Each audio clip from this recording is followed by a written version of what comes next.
It is New Year's Eve inside the vault, and of course we're wearing our black. Let's go. It's the 31st of December. I'm Bobby Trossett. This is my co-host and partner, Sarah Ellison, and today's show is brought to you by our friends at ZipRecruiter and Primary Residential Mortgage.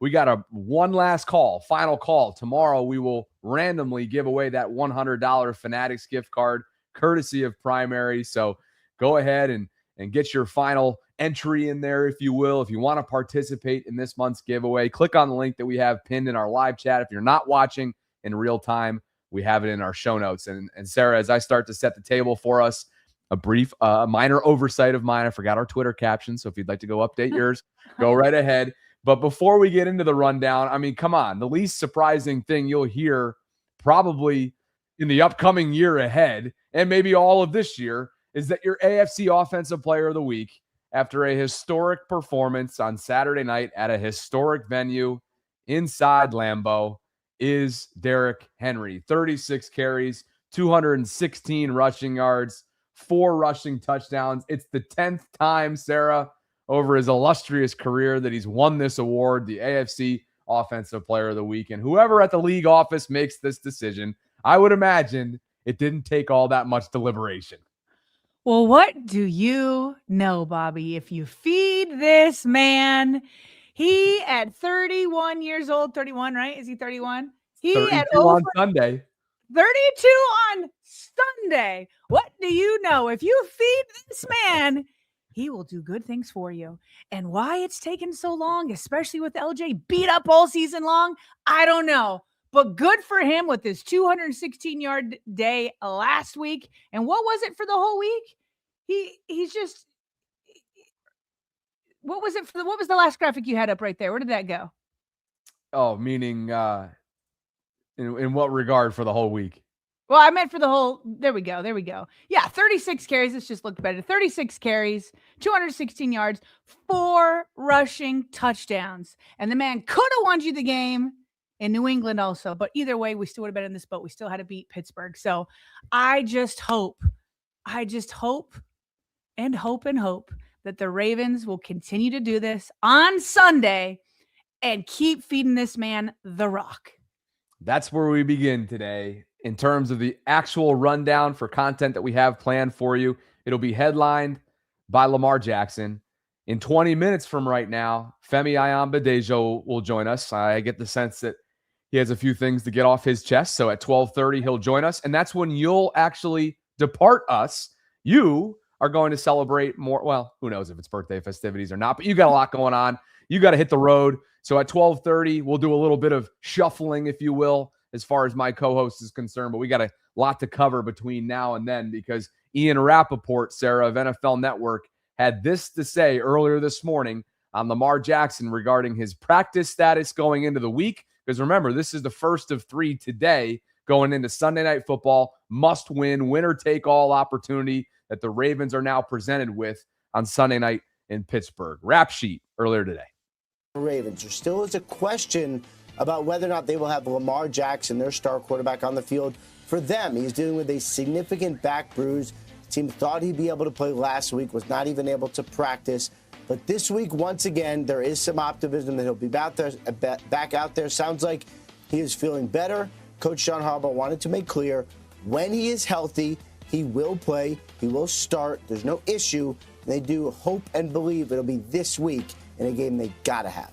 All right, so moral of the story, in a couple hours from now, maybe even within the hour, Lamar's expected to be out there for a Wednesday practice, Sarah, an install day, maybe the most important day of the week in terms of game planning and strategizing for Sunday. And this would obviously deviate somewhat from what's become a trend of his over this banged-up, injury-riddled season. Whether it was Wednesdays or Thursdays, he typically takes that rest day, or sometimes it's been categorized as specific ailments within the lower body. So we'll have to wait and see until this afternoon, but that's what Ian is reporting as of this morning. Yeah, if he's back out there today, he could still take a rest day tomorrow. We have seen that before. That being said, this is a huge sign that there is potential that he's going to play. John Harbaugh had already said on Monday that he had come a long way last week. And so he felt like they would know more on Wednesday. So this is a big sign that Lamar Jackson will play. Because like we have been saying all week, if he says I can go, there's not going to be any debate inside that building, whether it's going to be Lamar or whether it's going to be Tyler Huntley. It will be Lamar. It's his choice and his choice alone. The Ravens will not question that. Now I just lost my train of thought. I was gonna make another point there about this is what I was gonna say. Obviously, with that Mike Preston column coming out last week about his relationship with John Harbaugh, and Mike had insinuated, not just insinuated, just said and spoke for John that he was growing tired of Lamar. And obviously, John came out about the next day or 2 days later and he's like, I would really appreciate it if people didn't speak for me because my relationship with Lamar is great. Not tired of him, love him, and why wouldn't he? And on top of that, Bobby, I just wanted to point out, and Albert Breer made this point the other day on a national show where Lamar Jackson opts not to have an agent. So lots of times an agent can come out and start talking to national media behind the scenes and try to kind of set narratives a certain way. But it wasn't lost on me that John Harbaugh, not once, but had twice at the podium, has talked about how painful that back contusion was, Bobby. Not everybody in the national media saw what we saw, which was his locker room scrum following the New England game, and to the point where he could hardly breathe and was leaning up against lockers. His eyes were, he was in significant pain. And John Harbaugh twice at the podium has tried to speak up for his guy and talk about how big of a deal that is, because now there's people talking about LJ soft, just so much dumb narratives going on out there. And it was a significant injury, and I think you and I saw it, and I'm happy to see that John, knowing that Lamar isn't coming to podium when he is injured, John had his back and explained. He explained there's a reason why he couldn't go last week. He knew he couldn't go. He was in significant pain. But now that that's behind us, I'm glad to see that John did have his back. And perhaps with him returning to practice today, it's a big sign that he'll be ready to go in Week 18 against the Steelers. Yeah, I know the exact snippet you're talking about, Albert Breer on the Rich Eisen show. And actually, we didn't have this in our pre-show arrangements, but I do think that Albert Breer, to your point, hits the nail on the head here. Listen to this. Mentioned about Lamar's contract needing attention from the Ravens in talking about the Ravens' decision-making process over the next few weeks once the season is over. The last time Lamar's contract was on the table, interestingly enough, he was injured towards the end of the season. Snoop Huntley took some very important starts for the team. And then the conversation coming out of Baltimore was chock full of Lamar doesn't take care of himself. Lamar doesn't show up on time. Lamar is this, that, and the other thing. And it sure seems like we're revisiting that stuff right now. There was a column in the Baltimore Sun that put it all out there for everyone to see. So what's up with that? Is it possible that Lamar winds up on another team? Is that feasible? I'll go like a little inside media on you here. Sure. He doesn't have an agent, right? So I think you and I both know sometimes the stuff that, involves players specifically gets out there. A player's side gets out there or can get out there via the agent, right? And so I think in a lot of these cases, there hasn't been anybody kind of putting themselves out there to stick up for Lamar, to further Lamar's agenda. And Lamar isn't the type of guy who's going to do it himself. He's just, I think he is to himself that way. And I thought there was something interesting that John Harbaugh said last week. And that's where you get into what you just discussed related to the specifics of the back contusion, right? And he is unique. Everybody always wonders. And on the collective last night, we got a couple of super chats when Jeff was speaking to the unique nature that is Lamar Jackson as a football professional and as a human with how private he is. And some of the super chats were like, well, what do you mean by unique? This is one of those examples, right? Because when you do have an agency or a representation, they will advocate for you. Lamar doesn't have anybody that's in that traditional mold, right? That can be that person for him. So to your point, last week, it was John Harbaugh. This week, one of his teammates on the defensive side of the ball. One thing that I'm kind of disappointed is what's been talked about him is this toughness part. the things that he's played with and has endured is kind of like disrespectful. It's a lot of players played through a lot. You know, he's played through a lot. I've played through a lot this season. So to sit here and kind of question that is disappointing to see, because I feel like he does a good job of wanting to perform at the highest level of his ability. And, you know, when he's on, he's on. There's arguably no one better when he's on. This year, you know, it's been well documented that he's been banged up all year, and he's still out there doing a good job. Some games have been better than others, obviously, but that's anybody in the NFL. You could say that about every single player. Like I said, you want to prove the people right, and the building and the players all want to prove Lamar Jackson right, just like we want to prove the haters wrong and the people that said he's not quarterbacky enough or he's a running back and all those different things. Yeah, that gives satisfaction too, but our main focus is believing in each other and proving ourselves right. Like, this is what was meant to be. Yes, it's been a challenging season. Our record hasn't shown as good as we've been or are, but it doesn't matter because we have a chance to control that destiny. And Sarah, just to put the trio together here, the trifecta, if you will, John Harbaugh about the back contusion coming to Lamar's defense last week. KVN, as he always does in his national programming appearances, like that one right there with our friend Kay Adams. And then in a roundabout way, perhaps indirectly, Mike Tomlin almost shut down the conversation that's been out there related to Snoop versus Lamar. Listen to this at his press conference yesterday. Asking you to compare Lamar to Huntley as players, but schematically, when you have studied them at times when Huntley has been the quarterback, how similar do they try to use him, deploy him, just within the framework of their offense to when Lamar is the QB? I think there's certainly some things that are exclusive to Lamar, and that's not taking anything away from Huntley. It's just certain things that are Lamar and no other human on the planet. But largely, I think they play to a certain personality regardless of who's at quarterback, and I think that was on display a week ago. I think they're experienced in playing with Huntley. They know how to play with him schematically, and certainly he knows how to play and has logged some significant reps over his years there. One year, I think he was even a Pro Bowler when Lamar missed a significant amount of time. And so although it is potentially a backup quarterback circumstance, I think it's some real fluidity there from their perspective. And to be quite honest with you, when things get thick, they play a certain way regardless of who's playing quarterback. And usually the ball is going to go through the big runner, and that's what we expect. You caught the opening part there. I think there's certainly some things that are exclusive to Lamar, and that's not taking anything away from Tyler. It's just certain things that are Lamar and no other human on the planet. So there you have it, the trifecta, whether they were directly trying to do so or not, like KVN and John clearly were, or in Mike's case, just talking about a question and answering it genuinely. There you have it. Lamar's henchmen, if you will.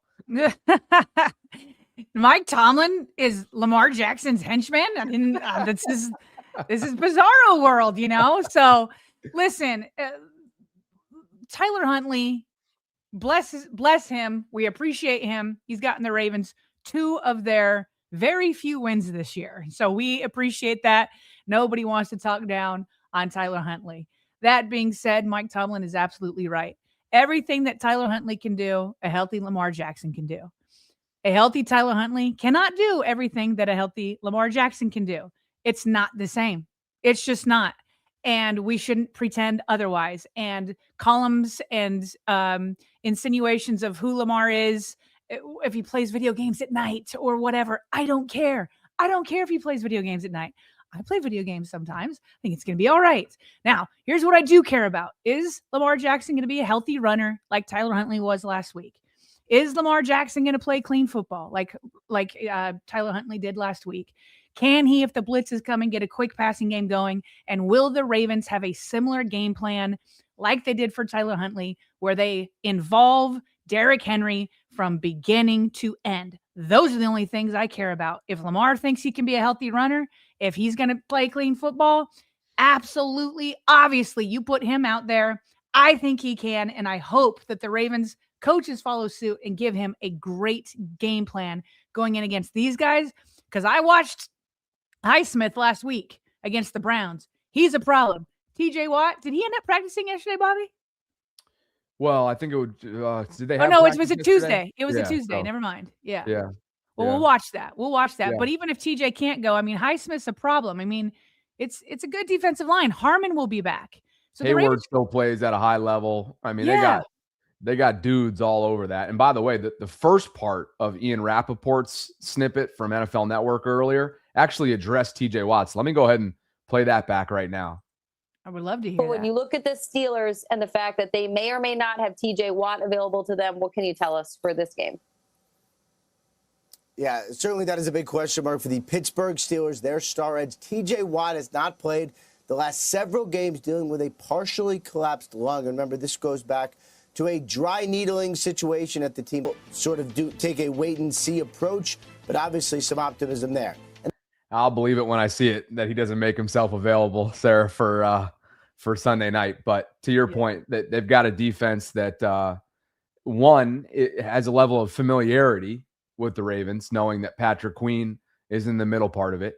But all these dudes that have played against the Ravens time and time again, twice a season for a decade, the Watts, the Haywards, right? These players that are long tenured. And to your point, Alex Highsmith, he might be the biggest problem that the Ravens have to deal with early and often coming up on Sunday night. So sure looks like Marlon Humphrey, based on what Jeff said on the collective last night, the only decision that has to be made on him is whether or not he gets more support added to that left hand because of the finger and because of not allowing, but unfortunately, Tavius Robinson stepped on it, which caused some issues last Sunday. But it doesn't look like Marlon isn't going to be available. Like, there isn't a decision to be made on his availability. It's how are they going to manage that hand?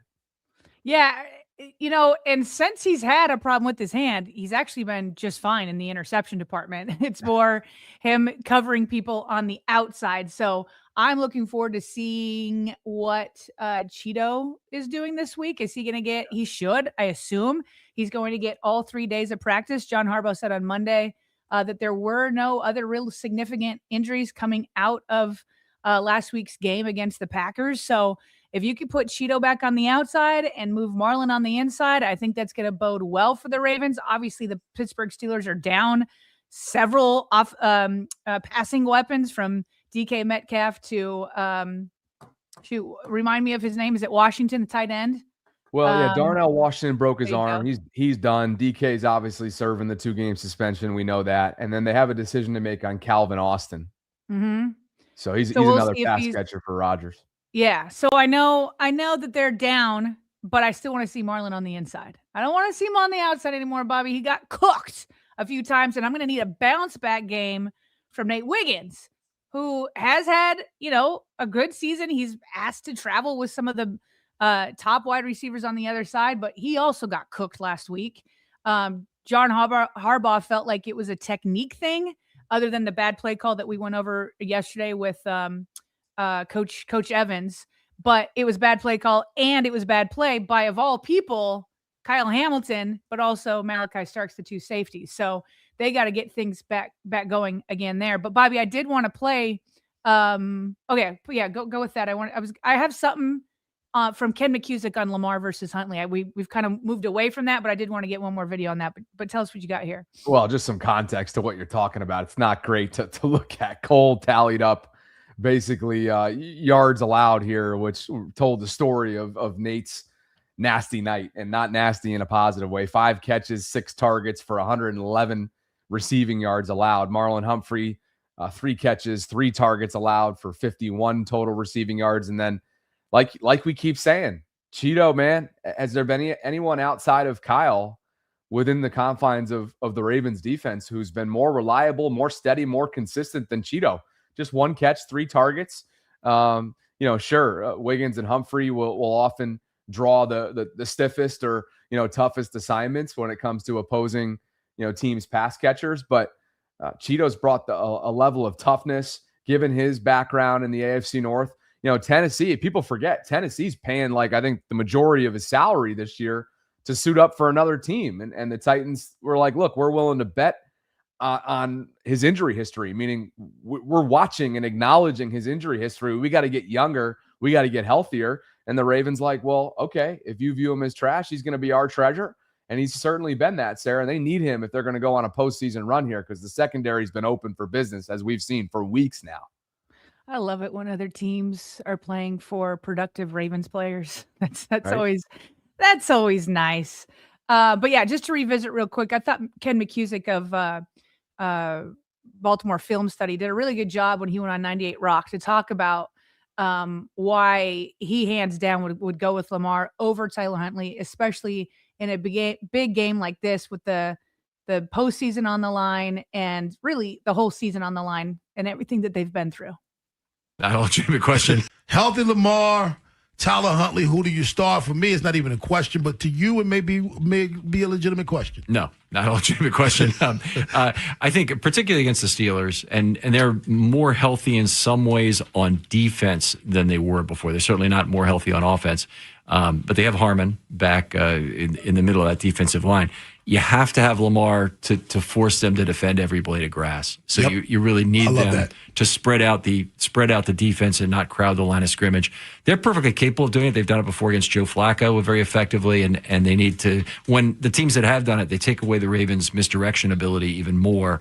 So you have to have Lamar to threaten to go over the defense, and Tyler Huntley just doesn't do that. No, he doesn't. I mean, I don't think he attempted any pass more than 10 yards on Saturday. Well, he didn't complete any over 10 yards. He tried twice, one for 10 and one for 15 or 17 down the right sideline that was incomplete. So, Bobby, we've talked about a little bit about, when needed, it is nice to have that Tyler Huntley quick passing game. We highlighted that yesterday with his touchdown pass to Zay Flowers.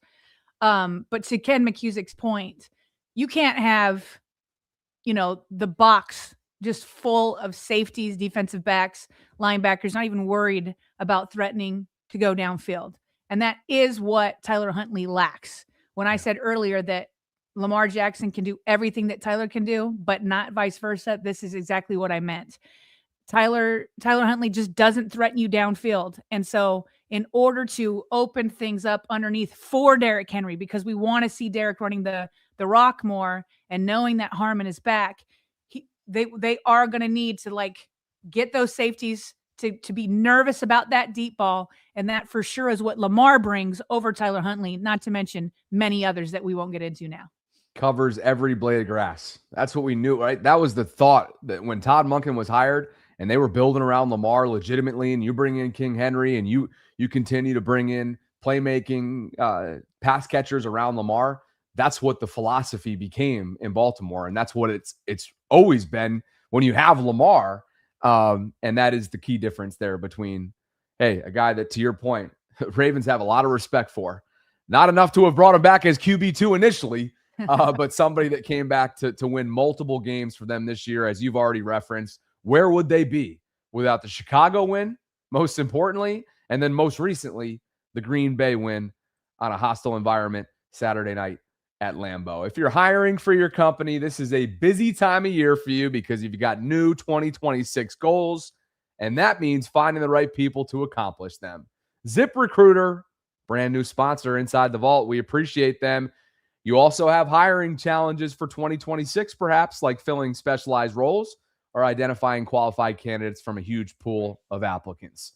Lucky for you, there's a place you can go that can help you conquer these challenges and achieve your hiring goals, and that is our friends at ZipRecruiter. Right now, you can try it for free at ZipRecruiter.com/audio. Again, that's ZipRecruiter.com/audio. 4 out of 5 employers who post on ZipRecruiter get a quality candidate within the first day. You can see for yourself and try ZipRecruiter for free today at ZipRecruiter.com/audio.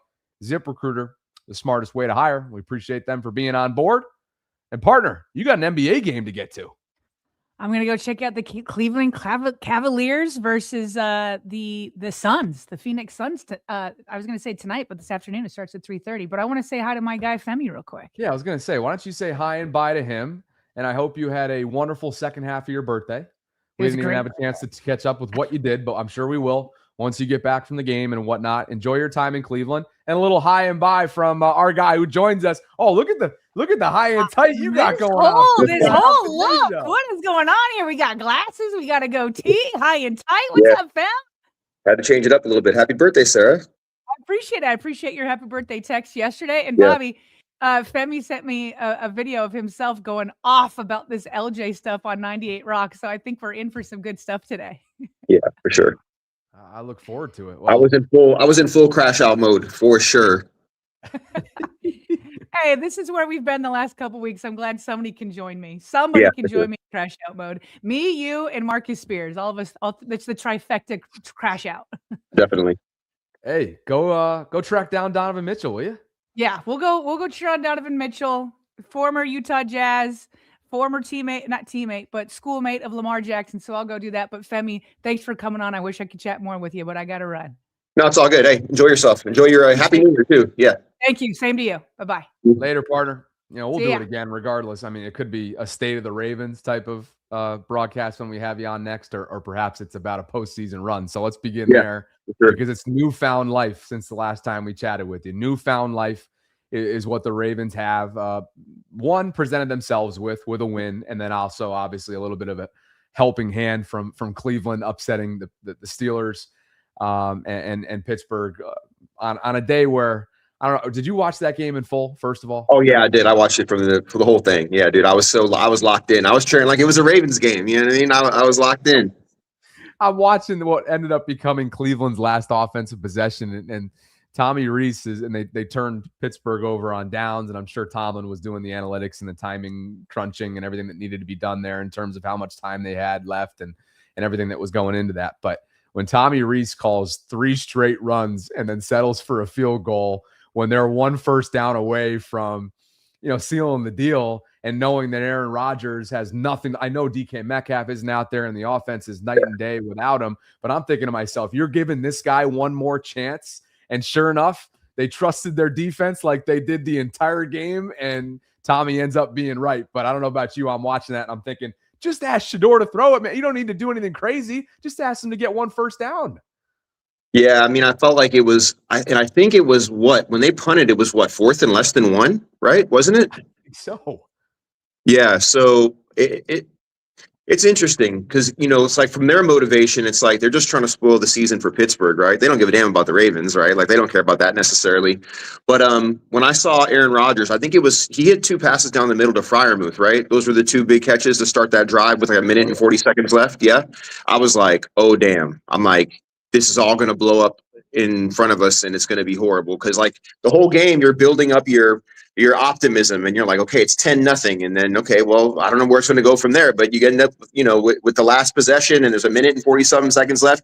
And you're like, oh my God, did I just think it was going to happen? And then to have it all evaporate, that would have just been the craziest thing to happen. But like, I'm like, oh, this could really happen right now. You know what I mean? So, it didn't shock me that Pittsburgh lost. I think they're 1-5-1, maybe now 1-6-1 in their last 7 games in Cleveland. So they've had problems in Cleveland. We know how the AFC North is, and when it comes to divisional games, especially divisional road games, it's not easy to win. So I'm not surprised that Pittsburgh necessarily lost, but the way that it happened and the way that it unfolded, the choices they made in regard to stopping Myles Garrett from getting the record. Yeah, you won the war, but you lost the battle, my friend. Like, well, I'm not sure what we're doing. Like, I think it was way more important to win the game. And my thought is that you're the better football team, even without some of your assets in regard to TJ Watt and DK and Austin. Like, you can still run the ball against Cleveland probably. Like, they were getting chunk yardage from Gainwell and Warren at certain points, but they just kept going away from it. They kept putting it back into Aaron's hands and letting Aaron redirect and call, audibles from the line of scrimmage and throw the ball all around the field. And that obviously wasn't working. So I just don't understand the game plan. Like my thought is that you probably should have played conservative football and leaned into the run game and just figured, look, we're going to get more possessions. We're going to get more first downs. It's going to be tough sledding, but they shouldn't really be able to score on us. And you kind of held them to 13 points. Like, you figure you're going to be able to score 20. I just didn't get the whole philosophy. I just didn't understand what they were really trying to do. And I think that when you're in the fog of football, you talk about the fog of war. I call it the fog of football. You lose sight sometimes of the sight lines and what actually got you there and what you should probably be doing. And then you start calling the game possession by possession instead of saying, you know what, we have a philosophy, we have a game plan. It's going to get ugly. It might not even look pretty at certain times, but at some point they're going to brown. We're going to be who we are. We're better than them, and we're going to figure out a way to win the game. It just seemed like they had no sense of direction in what they were doing, and ultimately it cost them the game. So here we are. The only time they effectively moved the ball was at the end of halves in 2 minutes. Into halftime, and ultimately when their backs were against the wall. And to your point, a lot of that went through their tight end Freiermuth. And outside of him going into Sunday night, knowing that the Ravens defense is going to do what it does every single week, stop the run. How susceptible will they be to the pass becomes the question. And when you take DK Metcalf out of that equation, we're all wondering how effectively will Aaron Rodgers, knowing that the pass rush, barring something that we have not seen consistent enough, shows up on Sunday night, how easily and effortless will he move the ball? And will the Ravens ultimately, will this game be decided by their ability to ensure that Pittsburgh, if they are moving the ball with ease, settles for field goals and not touchdowns? Yeah, I think the Ravens have shown they can be a bend but don't break defense. But obviously, watching the Green Bay game and then thinking back to the last Pittsburgh game, now we recognize some of their resources and assets aren't going to be in this game. We understand that. We also understand the refs putting their thumb on the scale in that game. We understand that too. I think the Ravens have found something in regard to the run game. And the Ravens need to treat this Pittsburgh game the way that Pittsburgh should have treated the Cleveland game. We're the more talented team. We're the more durable team. Resource for resource, we have more of them. There's no reason for us to get out of character and do anything stupid. Hand the ball off to Derek. Let's run some play action. Let's lined up under. Let's have the quarterback under center. Let's hand it off. Let's play action. Let's attack the middle of the field. Let's not do anything silly and put ourselves in harm's way on special teams.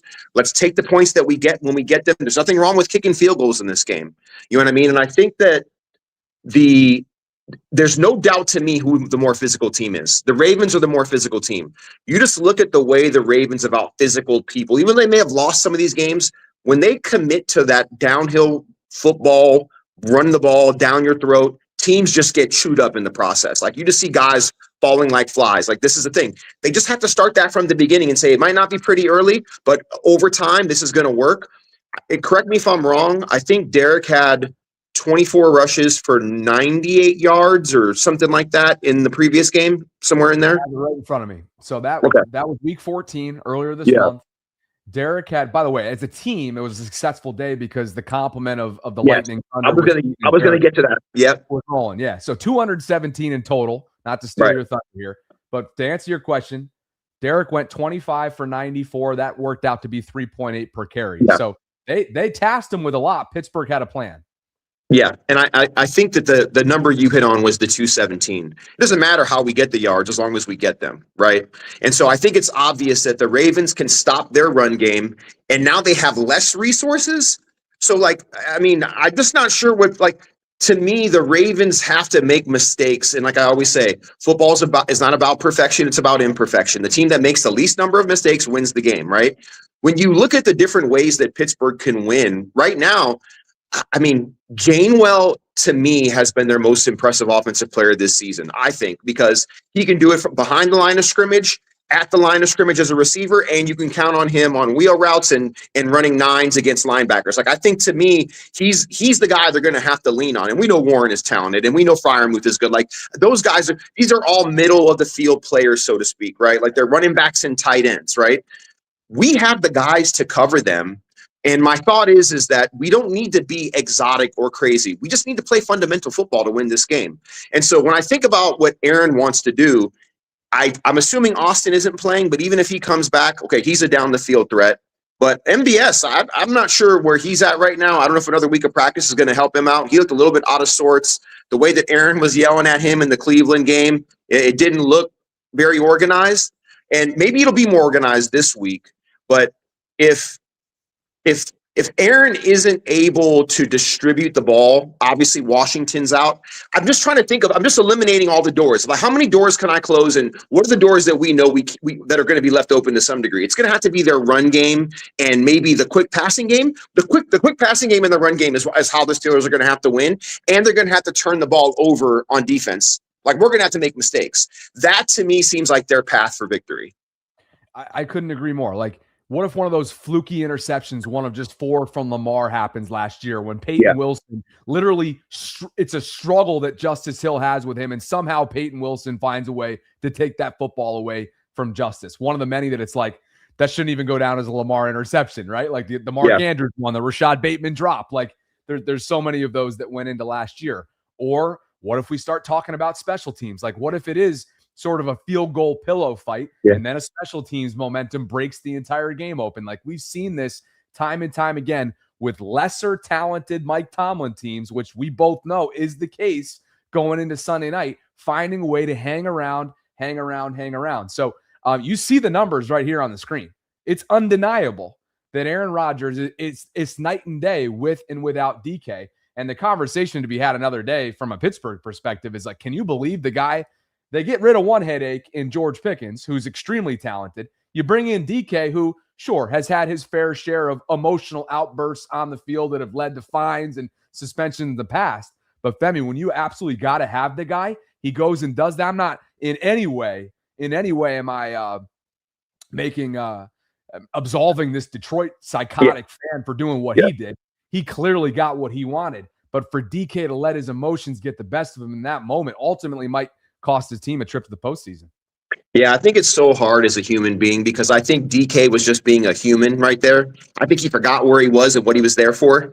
And, in the big scheme, like compared to me, DK's a young guy. Like, that's how I look at it. He's a young guy compared to me, right? You know what I mean? Like, I've been around a long time. I've seen a lot of different things.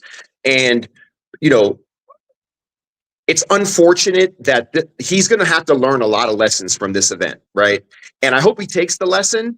But unfortunately, a lot of times when people are taught a lesson, that's to someone else's benefit. And coincidentally, we happen to be on the other side of that. Hey, the universe and the football gods work in mysterious ways, man. Like, they came in here and got a win in a game, in my opinion, that physically they got out physicaled, and we made some mistakes. Lamar had the little flip interception. We had the refs calls. I hate to keep saying it over and over again, but we saw what we saw. It is what it is, but we're here now. And Pittsburgh gets to have this game at home, but I think all the other things are kind of in our favor. I'm hoping Lamar is ready to rock and roll, because if you think about all the blades of grass, and I understand that Lamar hasn't been as explosive with his legs, but he looked pretty damn good in that New England game before he got hit in the back. I think, I don't think people talk about that enough.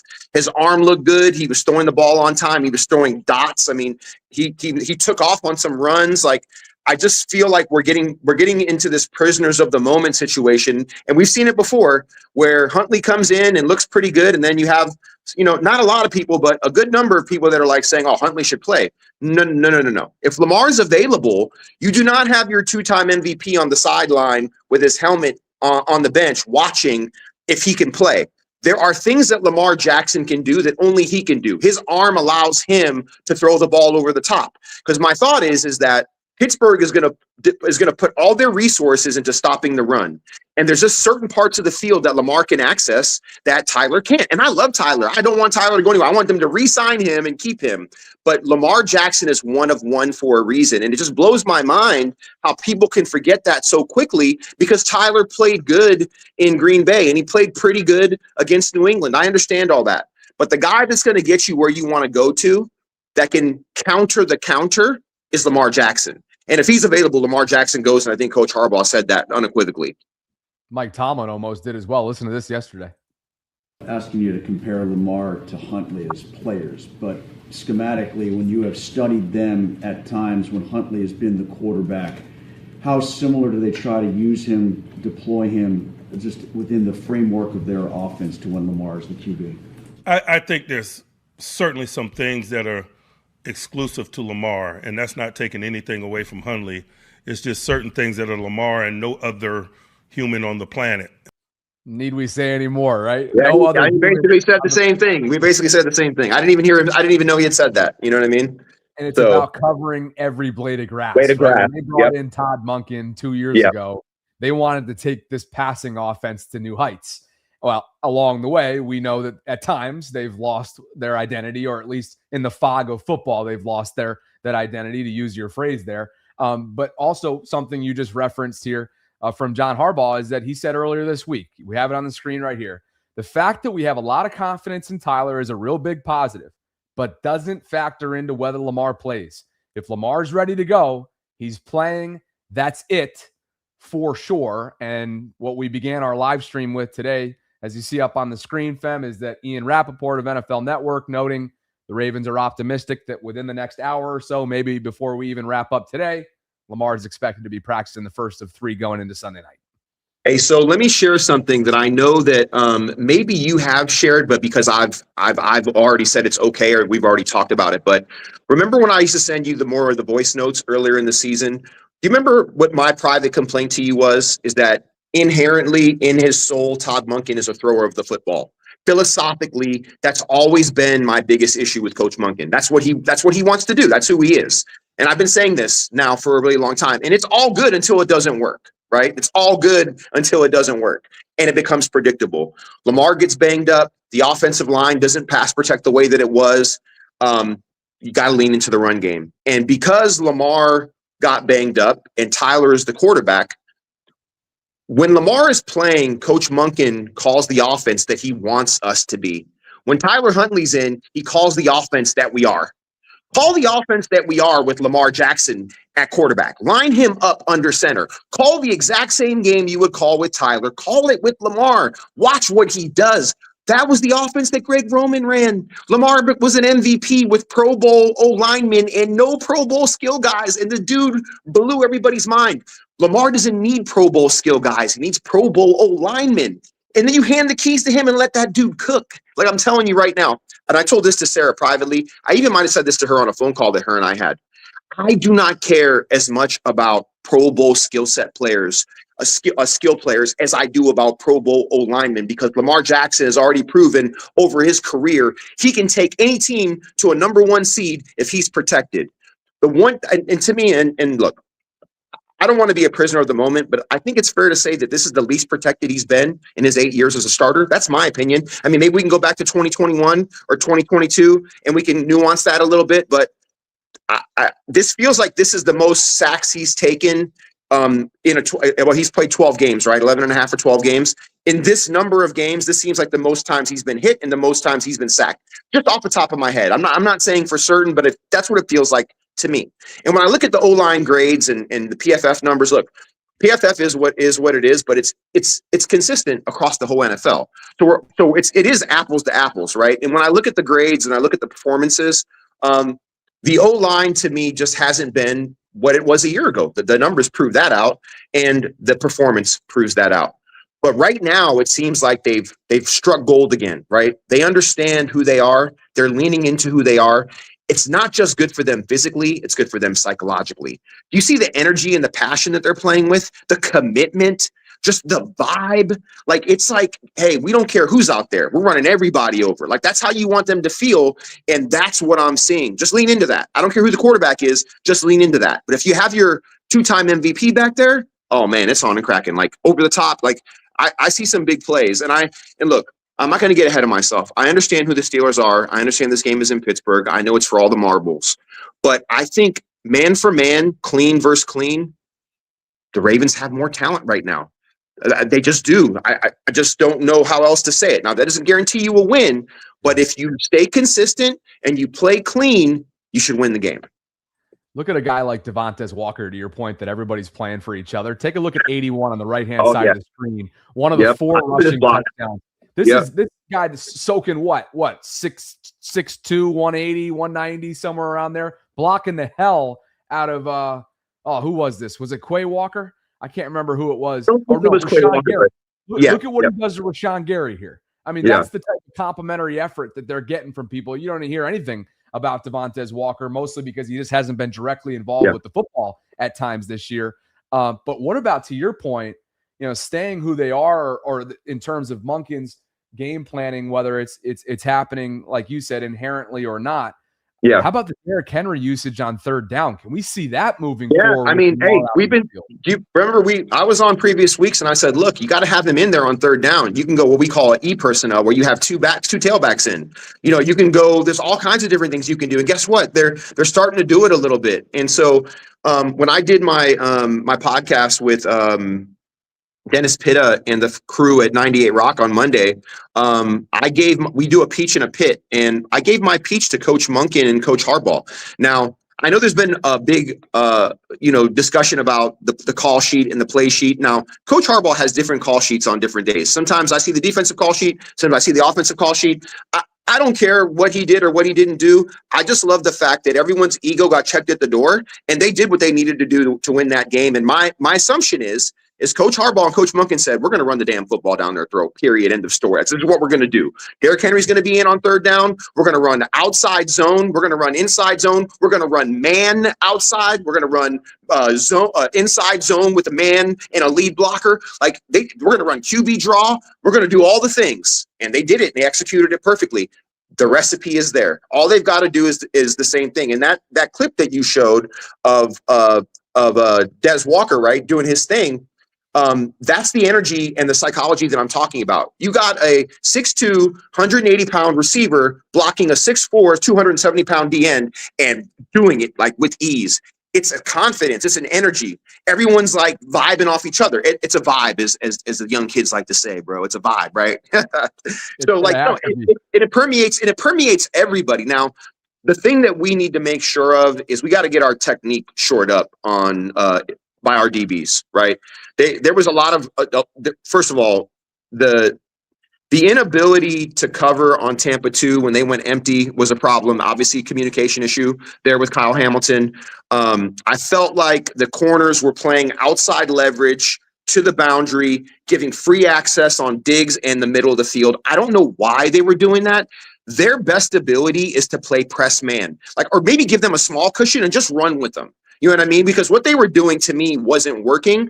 I'm not sure where you and Cole and everybody else were throughout the week if you guys discussed this, but when they're going cover 3, when they're going Tampa 2, when they're playing, I like them in zero coverage. I like them in cover 1 man to man. I think that's what they do best, to be honest. I know you can't do that all the time, but this free access stuff that's not working. And then also, I know that Aaron Rodgers isn't going to run zone read, but he did rush for a touchdown against us here, right? Did. I mean, someone's got to keep contained, right? Someone's got to keep contained. The corner's got to keep contained. I'm not saying Aaron Rodgers is going to go out there and do what Malik Willis did when we know he's not. But hey, dude, real talk, Malik Willis is nice. He's going to be a starter for somebody. Dude, he's got a strong arm. He's intelligent. He can run. Dude, I'm so impressed with Malik Willis. That's another story for another day. But I feel like Malik Willis is kind of he's probably better than Snoop, but he's not Lamar. He's probably in the middle of Lamar and Snoop. You know what I mean? He's got they all kind of have that full skill set of the ability to kind of run and throw. Malik has more arm talent than Snoop. But Lamar is one of one. It takes a long time to earn that kind of status. But I was just impressed with him and just his skill set and what he did and kind of how he put us in a bind on the corners a lot of times and used his legs to keep Green Bay in the game. The game plan against Pittsburgh is going to be much different. It's going to be a lot easier actually because we know them a lot better. But I just want to make sure that the corners are. What's that? What man beaters do they have over there with DK down? Yeah, it's a good question. I don't know what man beaters they have, but I think that the matchups they're going to try to exploit is going to be trying to get Roquan on Gainwell. They're going to probably try to do that, and they're probably going to try to get maybe some of the smaller DBs on Freiermuth, because I think Kyle Hamilton can cover Freiermuth as long as he's in the right position, right? I mean, we know that he can cover anybody, I think, but maybe Roquan in Tampa 2 trying to, I don't know. I think Roquan is intelligent enough to cover anybody, but I think sometimes, maybe the speed isn't what it used to be. The intelligence and the intention is all there still, but maybe just the speed a little bit. So maybe they try to exploit Roquan in space a little bit potentially, but I just don't see too many advantages that they have. I'm kind of digging and reaching, and I don't mean that to be negative against Roquan at all. I want Roquan out there. I think Roquan's a beast. Yeah. Oh, yeah. I mean, far and away the team's leading tackler. I mean, it was between him and Buchanan before Teddy went down with his injury. But you keep talking about the middle of the field, right? And that is where they're going to move the ball on the Ravens. That's where they're going to have to shore things up. I'm looking at the way things have been distributed, the way the football, for example, has been distributed. And we keep mentioning Kenneth Gainwell for good reason. The guy's a dual threat. So Kenneth is their second leading rusher behind Warren with 527 yards. 109 carries, 4.8 per carry. Then he's caught Most 65 effective, right? of the 76 footballs that have come his way for 422 yards. Prior to Freiermuth going off, not off, but like being productive on Sunday in Cleveland, he was their second leading receiver behind DK Metcalf. So that's somebody that, whether it's the check down game, the middle game, improv game, screen game, you name it, they're going to have to be shored up against him because he moves laterally really well. Don't be surprised if you have Warren and Gainwell in at the same time and Gainwell lines up in the slot. Like, why not? I mean, they don't have, like, this is do or die. You got to pull all the tricks out. So don't be surprised if Kenneth Gainwell is playing playing receiver. You know what I mean? Like in there, just, hey, we got to have as many athletes as we have on the field, and you're one of our best 5 skill players. You just got to be out there. You know what I mean? Sure. And then here's a threat they're not going to have to deal with either. Darnell Washington broke his arm, so he had surgery. He's down. DK's down. We'll see what happens to TJ Watt. And remember, Washington got knocked out. He got concussed against us last time he played us. He was one of the guys that got knocked out of the game. And we knocked a lot of dude. Hey, look, I'm not saying, I don't wish injury on anybody, but when I go back and look at our last 5 games, dude, I look at like 5 guys from Green Bay, like 5 guys from New England, like 4 from Pittsburgh, and we're not losing guys. I mean, Teddy tore his ACL, but it wasn't he got concussed, right? I mean, I'm talking about like we're out there with intent. Now, I'm not saying it's always beautiful or pretty. I'm just saying the physicality is impressive to me. I'm here for it, and I'm impressed by it. And I know that we're 7-3 in our last 10 games. When they were 1-5, and look, we all want the Ravens. Look, I know where you are in regard to like, this is your job and you take it seriously, and your job is better when the Ravens win. I totally understand that, but you pride yourself on your can't even talk objectivity, and I respect that. But when they were 1-5, and if we said they would be 8-8 with a chance to win the division today, sign me up for it. Like, you know what I mean? My prediction was they would be 10-7 and they would win the North. I have a chance now, right? Basically, I'll be off by a game, but this is what I was hoping for. Like, this was the outcome that I was kind of hoping for. I mean, it would have been beautiful if we could have beat Cincinnati here. It would have been great if we beat Pittsburgh here. This wouldn't even be a discussion. But that's not where we are. We're where we are right now, right? So I'm just impressed with the fight. And I know, once again, there's going to be changes no matter what happened, in my opinion. Short of an AFC appearance, like AFC Championship game appearance, there's going to be some changes. At what levels, I'm not sure, but I'm not even going to worry about that right now, because what's inevitable is inevitable. I'm going to give all my energy and my focus to this game, and then we'll talk about the next game after this one is over, whether that's next September or that is in a week. You know what I mean? You know it. Yeah, there's one thing I wanted to get into because I don't think anybody has the balls to do it, but I do. Can we talk about Mike Preston for a minute? Because because I feel like he did Lamar Jackson and the Ravens a massive disservice. And look, I've been working in the media for many years now, and yeah, I'm not a media person I was a journalism major, but then I ended up being a psych major. But I've been in it long enough to understand sources. I've also been in it long enough to understand that without specificity, you can still categorically, explain how you got your information. You can also give timelines. You can also say that I reached out to these people and they chose not to speak. Mike Preston doesn't reach out to anybody. You know why? Because no one trusts him. This is a well-known thing amongst former players. We do not trust Mike Preston because he does not do us right in the long run. And the way he's treated Lamar is the way he's treated a lot of current and former players. He has no resources when it comes to, or sources when it comes to current or former players. They don't talk to him. I stand on that. Secondarily, he's recycling old stuff, old information. Ryan Mink wrote a story in 2022 about the practice schedule being changed. That was because of the injuries to Gus Edwards and Marcus Peters and J.K. Dobbins. That had nothing to do with Lamar. And if he believed that it did have something to do with Lamar, he could have very easily given us some sense of when these discussions were had. And he doesn't have to say who necessarily, because I know in media, you're not going to give away your sources. I understand that. But to me, he is drawing conclusions and then cloaking them in his own opinion. When has Lamar ever said he wants to play for the Dolphins? Show me that. Prove that to me. I've never seen Lamar once say he wants to play for the Dolphins. When have the Raiders ever said they have an interest in Lamar? Show me when that was said. You know what I mean? And so this idea of, and then also this whole sleeping in meetings. When did this happen? And categorically, where did you hear this from? Did you hear it from a coaching staff member? Did you hear it from a front office member? Did you hear it from a former player? I know you didn't hear it from a former player. And he repurposed all this and recycled all this as if this just happened. This is all old shit. None of this stuff is new. Lamar is down. He's been hurt. The Ravens are down. And in my opinion, it is malfeasance. It's almost malpractice that when a team is struggling and at its worst and their best player is going through a rough period, that then you put out a hit piece and you do it in such a vague and ill-timed way. It's almost like you're taking advantage of the situation. And what I'll say is this. His peers in the media, I know they respect him.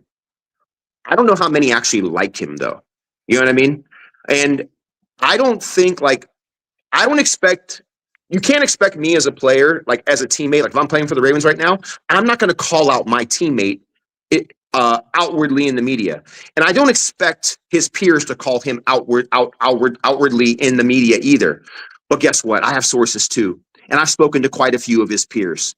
And I know there are questions about the way that he does his work. And I know that there's a certain level of reverence that he gets, almost the same way that Coach Harbaugh gets it because he's been around so long. But I wouldn't say that necessarily everybody likes it or agrees with it. And I'm sure, and there are questions about how some of this information is sourced and bottled and sold. And it's done this is Femi speaking now. I think it's done in an opportunistic way. He has made comments about Lamar that are personal. Comments about his hair and things like that, like a young guy, the way he does things. And I understand that the fact that he doesn't have an agent might be difficult, but you know what's more difficult? Having a shitty quarterback. That's a lot more difficult. You know what I mean? And so I have a big issue with the way that he insults Lamar Jackson, and then he has all this information, but none of it is actually framed in a way that you can challenge or follow or understand where it came from. Is it new? Is it old?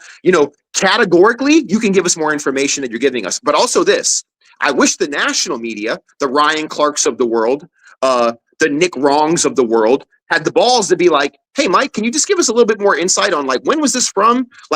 Categorically, how did you come about this information? Are these your thoughts?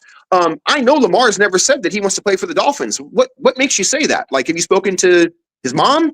Because he didn't have that many people around him that you can actually talk to. So it just really makes me angry in a sense that he's able to float all this stuff, but no one's actually challenged Mike Preston. No one has. And I just don't understand why. So yeah, that's my frustration with that. I think you just hit on maybe the most important part of this entire thing, and that is some of the blame that's deserving of divvying up on the folks that perpetuated this thing, that brought it to new heights, that sent this thing into nuclear mode on a national level. Because like you said, this is Mike. Mike's gonna Mike. Mike's Mike for multiple decades in the Baltimore area. And so the fact that this is nothing new, and maybe the homework wasn't done at the regional all the way up to the national level thoroughly enough that was deserving of such claims, that should be a part of the blame game as well. So I had a sense that you wanted to get that off your chest before we finish things up. Bobby, what bothers me so much is that when you attack a person, you're attacking them, their character and their humanity. And Mike Preston, to me, he's not somebody I want to hang out with. He's not somebody that I respect. And hey, I don't give a damn who hears it. You can tell him I said it. I don't care, dude. This dude has no effect on my life. I've been watching him do this now. I've been around Baltimore since 1999. The word on Mike Preston has never changed. When you come into Owings Mills and you come into that atmosphere, he's one of the first people you're told, don't trust that guy. He's not going to say anything nice or good that's going to help you. And the bottom line is that when you've been in a community for 20 some odd years and you don't have a relationship with anybody that we can see externally that can say something good about you, what does that say about the way you do your work? That says something about there's a lack of trust there. There hasn't been the right type of collaboration and curiosity and respect and genuine interest. Like before you put this story out, you could have very easily said, hey, I went to all these people to confirm what I've heard, and they all didn't want to say anything on the record. At least I could be like, okay, at least he tried. But he didn't even do that. That's the bare minimum. To me, I see 25-year-old influencers with more credibility than Mike Preston. They do more due diligence than he does. They're more transparent and honest about how they come to a conclusion than he is. And he's this lauded, person that's been in this space for 20 some odd years at the Baltimore Sun. I don't give a shit about any of that. That to me is irrelevant. You have to earn my respect every single day when you put something out in the media. When you write something and you talk about other people on a personal level, their diet, their sleep habits, that's real personal. You better get that shit right. And I just don't think he's gotten it right. And let me give you one more example before I go on this. I want to say it was after the Kansas City game, going into the Bears game, when everybody was upset that Snoop was going to play and Lamar didn't. He was on a podcast with Jerry Coleman, and Jerry Coleman said something like, well, maybe Lamar tapped out. And Mike Preston seconded it by saying, yeah, Lamar tapped out. Jerry offered it, hook, line, and sinker, and Mike bid on it. And then Mike actually said, yeah, I think he tapped out. I heard somebody call into the Fan this week and said, I remember when you said Lamar tapped out. Mike Preston on air says, no, I never said that. Prove it. Guess who found the video clip? Me. I found it. Yeah, I can prove it. I got all the receipts, my friend. So my point is that I take the personal attacks very seriously, and I know what it does to the psychology of the community. And nobody in Baltimore, and I don't think from Ozzie to Coach Harbaugh to Steve Bisciotti, Lamar is not a trading option, and he has a no trade clause. So these ideas are his. These are Mike Preston's ideas. None of these ideas are coming from inside the castle. That's my opinion, and I have sources too. I'll leave it at that. And boy, is it awfully reminiscent to 21, 22. Dude, right? Isn't it repeating itself? Oh, yeah. Yeah. And you know what? At the end of the day, this was an opinion-based column with generalizations that you've already referenced. Yeah. Vegas interest, Miami interest, sleeping in meetings. They're unfounded. They're generalizations. And ultimately, it went unsourced. And so we're not talking about a sourced news story. We're talking about a generalization-based column. And the fact that it's reached the heights that it has, ultimately, and this is sad, the biggest winner in all of this is the Baltimore Sun. And it's right. Yeah, exactly. But all for naught, though, because clearly there's been an avalanche of folks like yourself and all throughout the player community, media community that have stood up. Jason Kelsey, Swagoo, right? Yeah. But Ryan Clark, bro, what are we doing, Ryan Clark? Come on, man. Ryan, I felt like Ryan just bought it and just chewed it up and consumed it without, I just can't. And once again, I'm hot and cold on Ryan because Ryan was one of the people that said Lamar wouldn't be where he is now. Remember in the early days, Ryan Clark was not a Lamar believer. Now he's become more of a Lamar believer, but I feel like he's always ready to kind of reset it and move back to where he was originally the minute there's a crack in the shield. That's what it seems like to me. But it is what it is. And you know how it is. I'm 10 toes down, for Lamar. I feel like he's earned it. 2-time MVP, should have been a 3-time MVP. I see the grind. I hear it from people inside the building that I know that respect him. He's just different. He's naturally an introvert. Why would you punish him for that? I just don't understand why you would punish somebody because they want to be left alone. They want to play video games. They don't want an agent. They want to, if these NFL executives and these stories from NFL executives and people from the Athletic about, this is difficult. This is hard. It's like, bro, are you serious? You know what's really hard? Drafting number 1 every 5 years. That's really hard. You know what I mean? Being a perennial loser is really hard. If you think the Ravens think that dealing with Lamar, his eccentricities are hard, no, they're not hard. Yeah, they're a little bit of a barrier. But look at where we are because of him. Look at where Lamar is because of the Ravens and look at where the Ravens are because of Lamar. It has worked. And what front office, head coach, quarterback haven't had a little bit of, issues here and there? Look at Brady and Belichick and look at what they did together. Now, I don't know how much they talk now, but at the end of the day, New England and that community have been perennial winners. And I think they benefited highly. I think everybody benefited in the end. And yeah, was there acrimony? Was it hard? Did gears get grinded? Absolutely. But that's okay. It's just everybody wants to win. And I'm telling you right now, if people are so short-sighted that think that having a quarterback with an agent and somebody that has a quarterback coach and all these people to speak for them makes their life easier, I disagree.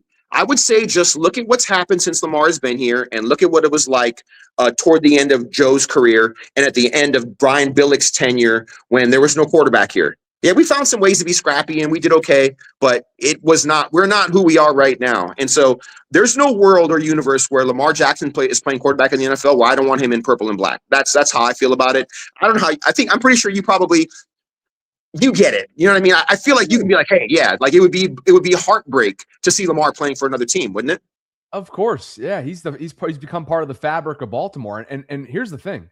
I think it's as simple as this, which sums up everything that you just commented on. What the Ravens are with Lamar is a team that wins 76 games to 30 losses. That's what 76 and 30 when Lamar's with them. Without, thanks to Snoop's efforts and of course the King on Saturday night, they improved to 6-11 without him. That's who they are without him. Without him, they might be a top 5 draft pick type team in April. And that's the harsh reality. Yeah, that's great. Yeah, with them, they win 71% of their games, probably more, and they win less than 30% of their games without him. I mean, that's super clear. Well, I got one question for you, brother. I got one question for you. Yeah. So when you look at the AFC landscape right now, right, and you look at like, and I don't want to put any words out because I have my vibe on this and my thoughts.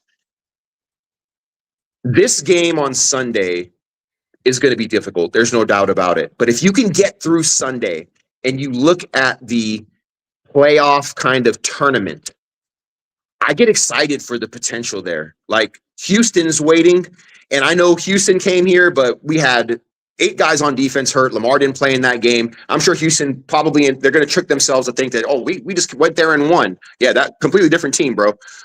I don't want to get too far ahead of myself, but man, this is the most wide open. And what does this mean? There's no Pat Mahomes. That's why everyone's saying it's wide open, right? Because there's no Pat Mahomes. But like, are you afraid of Buffalo coming here? I'm not. Are you afraid of going to Denver? I'm not. I already saw that game. I remember going to Denver recently. I remember Denver coming here. Are you scared of Jacksonville? Absolutely not. Like that, I'm not afraid of anybody. The only thing I'm afraid of is that we get in our own way. But let me hear your thoughts on it, bro. Well, I got the playoff picture up in front of us so that we have something to go off of. And look, to me, it's ultimately, it is as open as it's ever been. The fact that right now you've got a youthful team that, yes, is well coached and experience of a lifetime in Sean Payton, but at the end of the day is still young and relatively inexperienced in Denver. New England's way ahead of schedule, beyond ahead of schedule. Ravens easily could have had that game the other night. Jacksonville, we know that, to me, that maybe they're the biggest unknown in the entire field because they just haven't been there, done that. But a remarkable turnaround for Liam Cohen, and that should be celebrated down there in Duval. The Bills don't scare anyone in terms of how susceptible they've been. Yeah. And I think Houston's defense is probably the best in the field. You can go back and forth between them and Denver. Yeah. So what I would say to you is, and of course the Chargers are in it, but they just can't protect Justin Herbert. And the fact that he's still playing is a testament to who he is. But which, by the way, the cross comparison injury game that's been played between he and Lamar is such BS. Like it's so silly. It's not even close. It's ridiculous. And that's not to undermine at all. I just hate pitting them against each other because like different injuries require a different treatment approach and protocol and the way that you handle it. Like we're talking about Lamar's lower body. We're talking about Justin Herbert's left arm. You know what I mean? And it's all difficult. They're all hard to play with. But if you don't have your legs, it's just hard to play football, period. It's hard to play a lot of sports without your legs, right? But I just hate the comparison. I agree with you 100%. Yeah. And so to best summarize this entire thing, it's the pro to this picture that we're looking at is that it's wide open.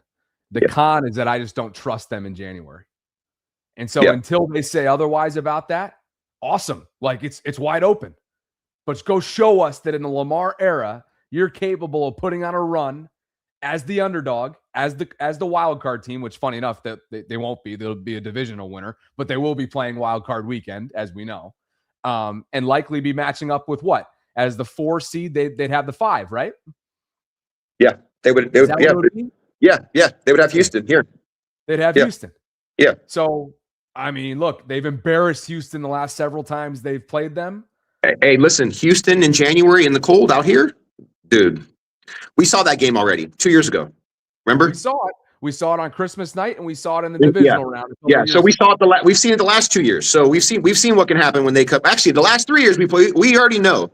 So like my thought is that their defense is really, really good. But it's just different when you come out here in the cold. And they're an indoor football team, and they got to show me they can play outside in the cold. Like until I see that, I'm not going to worry about them. This is the thing, though. The Ravens beat Pittsburgh in the wild card game last year. In the year before, we beat Houston in the wild card game. So for me, I hear what you're saying.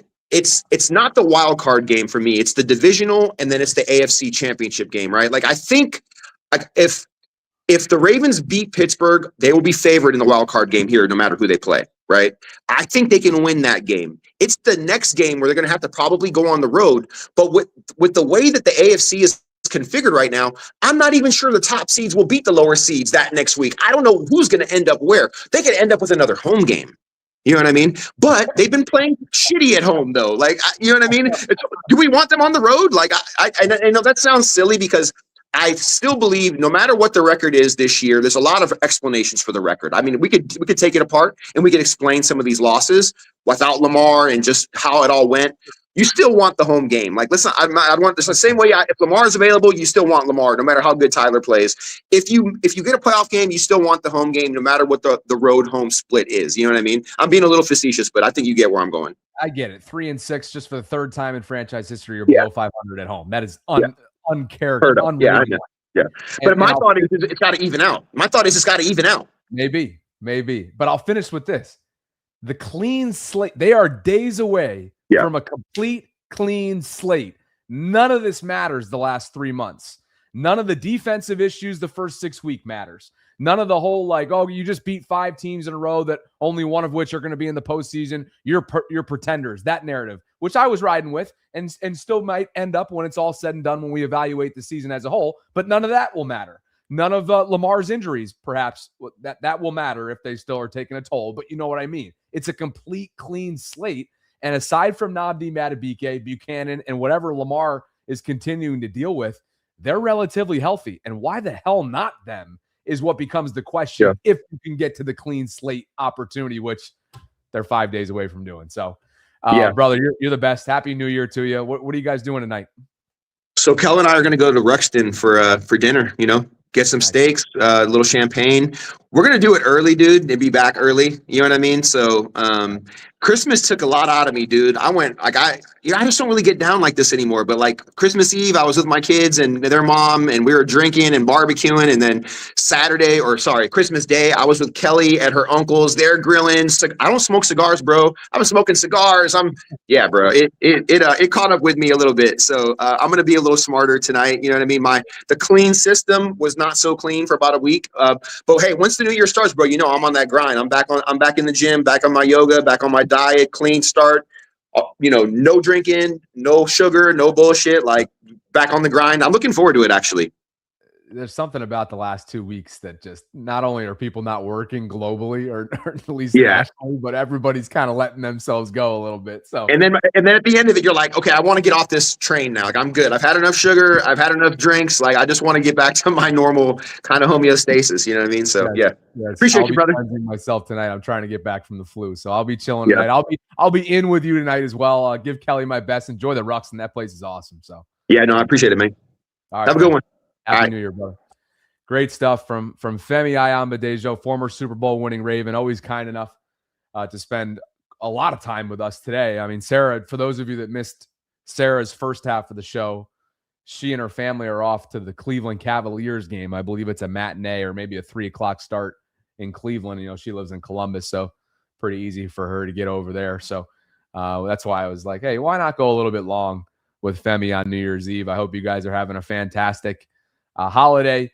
Let's get to some super chats. I haven't gotten to any today, and I'm sorry about that. So let's get to some of these. Eric Hill got us started at the top of the show. And Eric wrote, in case no one tells you today they love you, just know that I do. Happy New Year. Be safe traveling. Don't drink and drive or under the influence. Hashtag stop the 22. Eric, happy New Year, brother. Hope you're awesome. Hope you have a fantastic evening. He also gifted 5 channel memberships. So 5 new Vaultrons have official status thanks to Eric's generosity. Eric, you're the man. Hope you have a wonderful, wonderful New Year and an awesome 2026 ahead. PW Traveler Paul says, when I hear rival fans and bad faith commentators talk junk about the Ravens, I turn on a switch and they all sound like Charlie Brown adults. Blah, blah. Joseph Burton says, Femi's cooking. Chad has gifted 1 channel membership on this New Year. On this New Year's Eve, I should say. Olu's in the house. Oh, I wish I would have had this up when Femi was still on the screen. Olu writes, I effing love it when Femi comes through. 100% real. Man, common sense with super credibility because you played and know the guys. Come back more. Appreciate you, Olu. He is the man. Elaine agrees with you as well. I absolutely love every time Femi talks. Agree completely with him. My ideal man. Bobby, remember I told you this was part of our Super Bowl story. Have you found an older woman yet? I actually went on a date with a 38-year-old the other night. I have not yet given Sarah a debriefing on that, nor have I mentioned it in the Discord group, Bobby After Dark. Maybe we'll talk about that in Quick Hits tomorrow with Sarah. Shockwave Truth says Roquan Smith has no agent and got a $100 million deal, no problem. So they just need LJ8 to move clicks. Eric with another super chat. In this case, it's a $20 super chat. And Eric writes, Femi's the truth. Lamar's being himself and true to himself, and he does more with less and doesn't get the credit. But being different or not, fitting into the norm, standing out is always going to bring in the slander. Thanks, Eric. Lewis with a salute to Femi. Femi's the GOAT. Happy, healthy, safe New Year to all. Eric writes 2026 goal. Meet Femi in person and talk about life. As someone who used to go on fast walks with him when I was living in Baltimore all throughout Harbor East, he is a great sit down. He is a great conversation. The man. Do it, Eric. Try and track him down. Dark Thunder 35 says, the agents are so vexed that Lamar, a star quarterback, won't give 3% of his contract to them, and the media is mad that there's no agent to feed them stories. JL Green says, Happy New Year. Bobby, love you, brother. Feeling is mutual, JL. Happy New Year to you and yours, and thanks to all of you who joined us today. Isaiah says, completely new season if we win, Bobby. That is true. It is a complete clean slate, and they are just days away from that opportunity. So awesome stuff today. Truly, I cannot appreciate and say thanks to you guys enough for a wonderful 2025. This year brought so much growth, so much positive change, so much positive forward momentum for the show, a chance to meet so many of you, whether it's virtually on my personal channel, opening up the guest lines, or when I travel. Let me know if you guys are going to be in San Francisco for the Super Bowl, just for the experience itself. Maybe some of you that live in California. I'll be in Indianapolis for the Combine. It's always fun to meet a lot of you who really make this entire operation go out there in person. And you know, I try and take any chance I get to do exactly that. So before I get on out of here, this is the final call for our this month's $100 Fanatics gift giveaway. We're going to give away a $100 gift card to Fanatics, and we will randomly announce the winner coming up tomorrow. If you'd like to enter yourself in here at the last minute, click on the link that we have included in the show notes. If you're watching in real time, it is pinned in our live chat, and all you have to do, go to Primary Residential Mortgage Instagram page, which is at PRMI Mid-Atlantic. Follow them. Comment on this post that you see on the screen with the hashtag Vault. Tag 3 friends you'd buy a house with. Subscribe to the Vault on YouTube. Hopefully you already do. Scan the QR code. Fill it out in less than 30 seconds so that if you win, we can easily contact you. And it is literally as simple as that. So special thanks to Primary for the continued support of our program. Special thanks to all of you. Have a safe, healthy, and happy start to your new year. Sarah and I will see you next year. We'll be back on Thursday for a Ravens lunch hour live stream. Practice notes should start to funnel out here this afternoon as the Ravens get started for the first of 3, leading into, of course, Sunday night in Pittsburgh. And here you go, just to confirm what this entire live stream was about. Lamar Jackson, according to Brian Wacker of the Baltimore Sun, has indeed returned to practice. So there you have it. Certainly bodes well for his status coming up on Sunday. The fact that he is out there and ready to go, the first of 3 practices going into Sunday night. So that is a perfect way to end this stream. Like the video on your way out. Subscribe to the channel. Hit that notification bell. Come on by later this afternoon. I will be back on the Bobby Baltimore side of things. We'll open up the guest lines. We'll share New Year's Eve plans and love with one another. And I look forward to all that and more. For Sarah and Femi, our wonderful guests today, I'm Bobby Trossett signing off. Thanks to ZipRecruiter. Thanks to Primary Residential Mortgage. And again, go celebrate not only the start to 2026, but Lamar Jackson ahead of a must-win, winner-take-all moment on Sunday in Pittsburgh. He is practicing on Wednesday. More to come later this afternoon.